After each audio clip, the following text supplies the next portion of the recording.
Alright guys, what is going on? Welcome to another review here for NXT TakeOver WarGames. And to my right, it's been a long time coming, but it's great to have you back on the channel. Mike, welcome back on. Thank you, Dan. Good to be out here in Akron, Ohio also for the first time, and we saw a pretty good show tonight, I shall say. So we had a four-match card. It was like a bullet. It was fast. It was furious. I felt like the pay-per-view, it was, 2.5 hours? Yep. I thought it was good entertainment from start to finish. I really liked the card structure. I mean, there was only one way you could structure this card. Right. You're going to have one War Games match to open the show and one War Games match to close the show. And that's exactly what we had here. So NXT TakeOver War Games 3, which took place in Chicago from the Allstate Arena. Of course, WWE is going to be there. They were there last night for Friday Night SmackDown, tonight for NXT TakeOver, tomorrow for the Survivor Series Spectacular, and then Monday for Raw. So, all in all, like I said, NXT never fails to deliver. I mean, we just watched it. We just had time to digest. Your overall thoughts on the show from start to finish? Yeah, I thought the show really capitalized pretty good. Going into the show, my expectations were with NXT going... This is the first pay-per-view since NXT's gone live. Right. And obviously there's been a little bit of a different dynamic to it since going live. And obviously they've had some more competition to compete with. So... They've given us a lot of, pay-per-view caliber content on the shows already. So I was looking for how are they going to capitalize on it and try to, take it a step up during the pay-per-view for the first one since going live and that competition starting. And I can say, it was pretty strong. It was a good, solid show. I gotta say so, yes. Nothing like, I would say, incredible. Like, I've seen better NXT, but it was a good show. I'd say it was a solid takeover. Yes. Which we've never had a bad one yet. For sure. So, hey. All in all, let's talk about the opener here, the Women's War Games match. We had Rhea Ripley, and Candice LeRae was in there, and who else was in there? We had Shayna Baszler, Io Shirai, Bianca Belair, and what's her name? Kaylee Ray. Dakota Kai was supposed to be in this match. And Tegan Knox. Why don't we talk about that for? I mean, we're kind of going to go a little bit out of order here. What did you think about Dakota Kai when it came to her time? It was for her to enter. She snapped and turned on her friend Tegan Knox. Kind of surprising, but Mia Yim was also supposed to be in the match as well. We found out she was injured. I don't know if it was because of the nose injury, and then they kind of worked that into the storyline. So on the pre-show, I heard that she was taken out of the match. Right. Your thoughts on Dakota Kai's turn? I saw it as possibly happening. I didn't know for sure if it was going to happen or not. Yep. I knew there was a chance, though, because obviously, when you have someone who's overlooked, like Dakota Kai was, and she looked like she was the one who's going to get in there, and Mia Yim kind of stepped right in front of her and took her spot. Right. Of course, there's also Tegan Knox, who just recently returned from injury, going through, the same path as Dakota Kai. Mm-hmm. So obviously, why wouldn't Dakota get frustrated and take the anger out, not just on the person who would, replace her, but, also the one that she was close with, but just happened to kind of step in her spot and just wait to the right moment to strike. I don't know, again, if Mia Yim was that legitimately injured. I don't know if either way, maybe, we still would have had the turn from Dakota, but I saw it possibly happening, but I wasn't 100% set on it actually happening. So I wasn't like, it was no surprise to me, but to me, it shocked me, but it wasn't 100% shock, I felt. Fair enough. I thought it was a really, really good opener, though, from start to finish. I thought the women, busted their ass. From Io Shirai going up top. I wanted that. And hitting that moonsault off the top of the cage. Yep. Incredible. Everybody, Bianca, everybody I felt like got their stuff in. Rhea Ripley looked like a beast. And I really liked the finish in this match, where Rhea Ripley handcuffed Shayna Baszler and picked her up and powerbombed her. Yeah, hit her table. with the what's the move? Her Riptide. The Riptide, that's thank what they you. call it. Yep. So she hit her with the Riptide, and she pinned the champion. Rhea Ripley pinned Shayna Baszler, and I was like, wow, okay, that really, really surprised me here. So that's potentially setting up a program between? I think so, yeah. In the champion. I would love to see it. They had a match, remember, a couple weeks ago. Yeah, whenever. On NXT. It was good, and I think maybe Rhea Ripley could be the one to defeat Shayna Baszler. I really think there's a good chance as well. I do see Rhea getting a ton of opportunities. It's obvious that NXT backstage has a lot of high hopes for her. I gotta say. So it wouldn't surprise me at all if she's the one to dethrone Shayna. Could definitely happen here. Yeah, it's just a really, really solid opener. Like I said, too much to recap, but like I said, the highlights for me was definitely the Dakota Kai turn, Io Shirai, and like I said, it was a well-worked match, I thought. I thought all women really got the opportunities in this match to shine and get their stuff in. Right. Next match here was a triple threat, with the winner becoming the #1 contender for the NXT Heavyweight Championship at Survivor Series tomorrow night. We had Pete Dunne versus Damian Priest versus Killian Dain.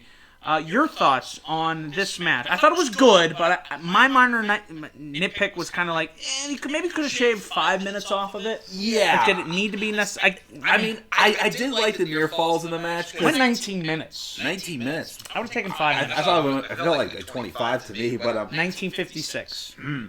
I like good work. They were working hard. Oh, for sure, yeah. Razor's Edge. Who was it? Damian Priest did that to Pete Dunne. Yeah, and he did it to Killian Dain also. Killian Dain inside the ring. He did the Dunn outside onto the tables. Yep. Again, I liked the match. Again, it was. Again, the near falls did make me, start to wonder who really was going to win this match. Because going to this match, I thought it was going to be done all the way. Because same here. My thing was, Killian Dain just got back to NXT. Damian Priest is still kind of like, he's up on the rise. You're building him up. Right. If this wasn't for a #1 contendership on the main roster, I could see him getting the win. I would have gone with Damian Priest. But to me, Pete Dunne's already made a name for himself. Who else would you really want to face the NXT champion on a main roster show? And Pete Dunne's a babyface. Right. So Adam Cole's a heel. So, are you really going to put him up? Priest is kind of a tweener, I'd say. He's not necessarily a full-on heel. Right.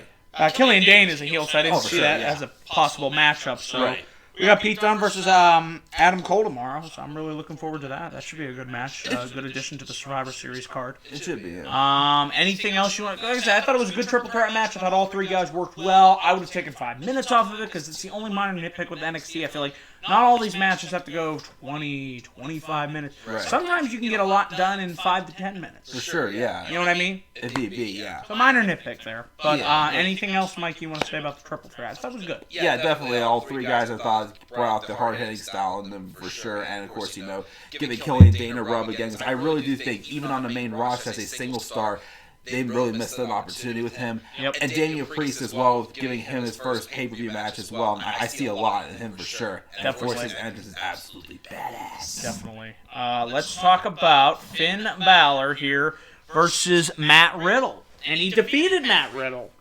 Didn't really surprise me there because in my mind I was thinking, well, Balor was originally supposed to face Gargano. Gargano went down with a knee injury. In my mind, Balor was not losing that match against Gargano. For sure. So I was thinking, well, he's going to face Riddle. Riddle will be fine in a loss here to Finn Balor, who I'm loving as a heel. I think it's a breath of fresh air for his character. Because his character to me has been stale for so long. He smiles in Balor Club and all that. It's like, okay, we get that. Can we get some more? Can we get character development? I feel like now the spotlight's on him. We're actually, he's sick and tired of, just, all these indie darlings and, the Twitter and just like, the fans. And he's sick of it all. So he's about to do something about it. And this is a new Finn Balor we have not seen since the New Japan days when he was Prince Devitt.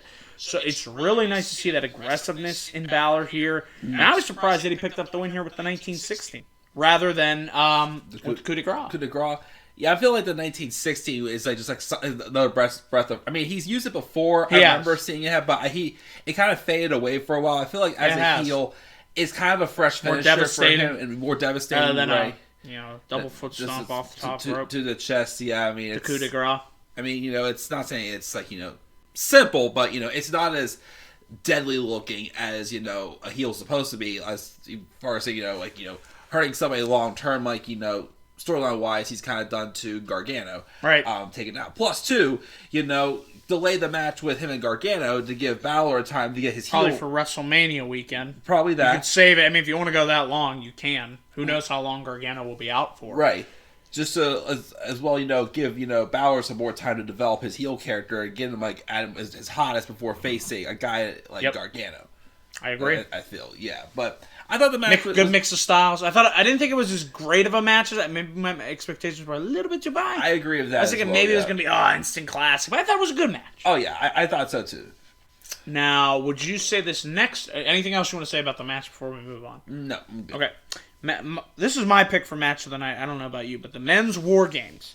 Tommaso Ciampa, Keith Lee, Dominik Dijakovic, and Kevin Owens was revealed as the surprise fourth member. Apparently, well, you would know. They teased it on Raw, right? Right. His allegiance to coming back to NXT where he had so much success in a short period of time. And they defeated the Undisputed Era via pinfall.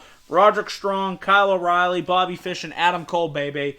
Wow. This match, I felt like had it all. The highs, the lows, the drama, the bumps, the crazy. There's too much to recap. I don't even feel like we can recap it all. Really. It's just like your thoughts just coming out of this match. Oh, man. Well, wow. Of course, they went to war.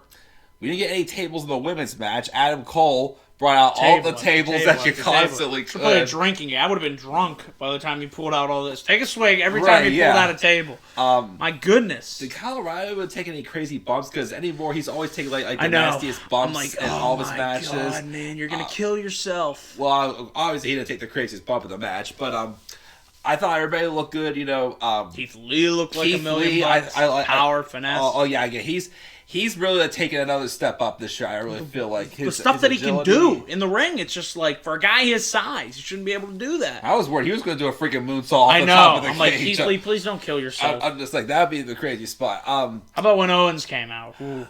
Owens was a good surprise. I liked it. Here's the only thing though, because I do see that Triple H is kind of like teased like either him or Rollins coming to NXT. My only problem is with Owens this year, they've gone back and forth with his character so much. Well, that's inconsistent writing at its finest. He was a face, then they turned him heel because of the Bryan injury. Then back to being a face into a feud with Shane that went way too long. And to me, it went after that. What happened? It went nowhere, and it didn't even happen in NFL. So that's why would you have Kevin Owens constantly be going back and forth with the dynamic flip flop? Yeah. And personally, if they're gonna have anyone, turn on their team tomorrow and join NXT, Rollins will probably be the better option because let's face it, he needs that heel turn. I know, and he's flopping right now as a babyface. It's getting bad. Right. I mean, don't get me wrong. Bring Owens back and have him come out in his old NXT shirt as well, which I still want a piece of that shirt, honestly. What about a babyface Kevin Owens versus a heel Seth Rollins? We've seen it reverse. Reverse it, yeah. Rollins was babyface and Owens was heel. Right.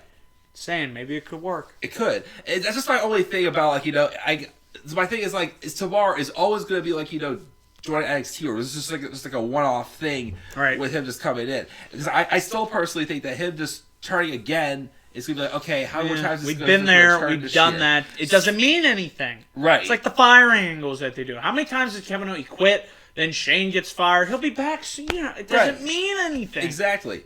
Although I do like that one spot in the middle. It was like in the middle of the match.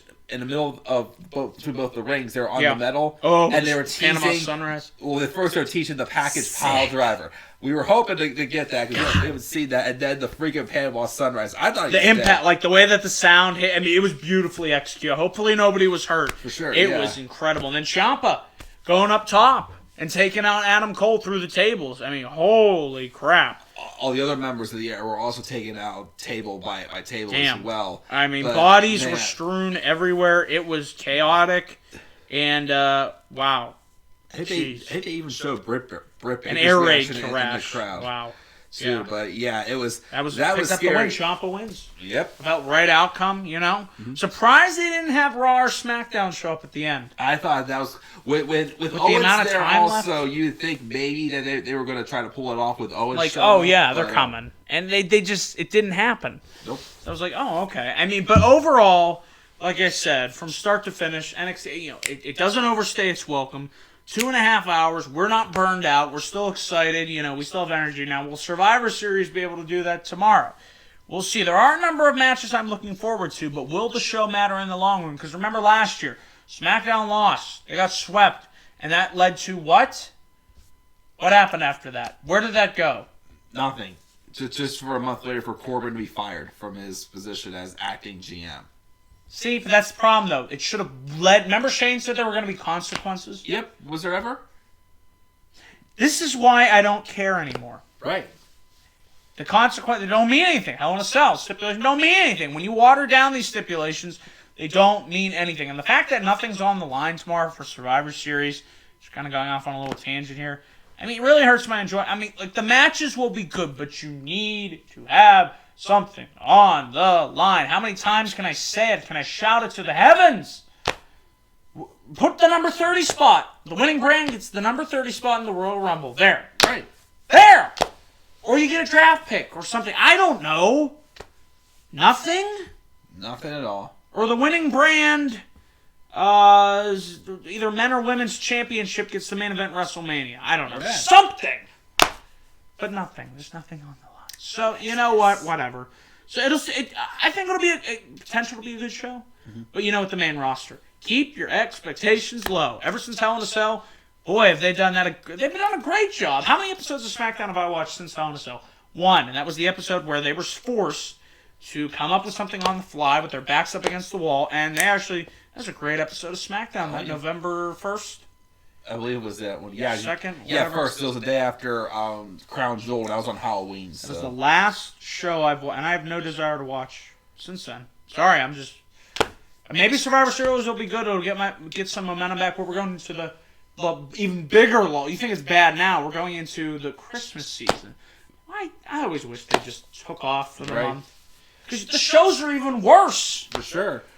Or just like, each... Until Rumble starts. Right, or just each week show, like, like recap, like, the best moments of the best year stuff. or something like that. Yeah, well, we'll see. So, but then again, what is there to recap that was great from this past year? God help me. Mike, in closing, have you decided on a grade for this show? Let me see here. I am kind of between a B+ and an A-. I know where I'm at. They were both...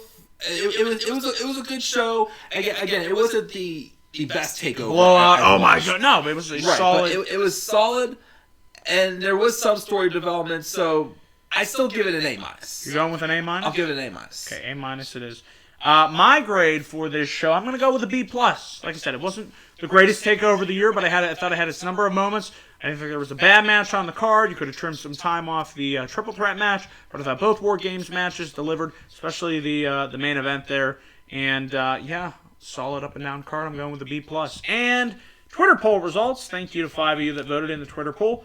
5 votes so far. 100% thumbs up, 0% thumbs down. So be sure to vote here on at DanielGuys412 on Twitter.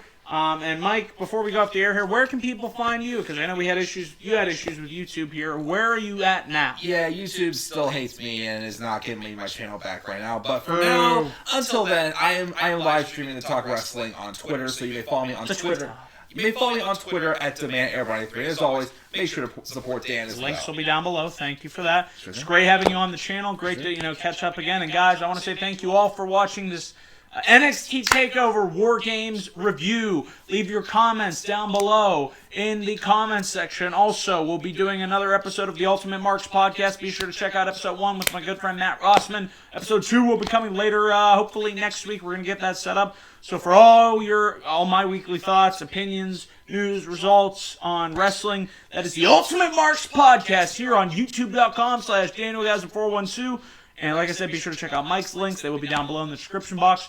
We are out, so thank you all for tuning in tonight, and enjoy Survivor Series tomorrow. Good night, guys.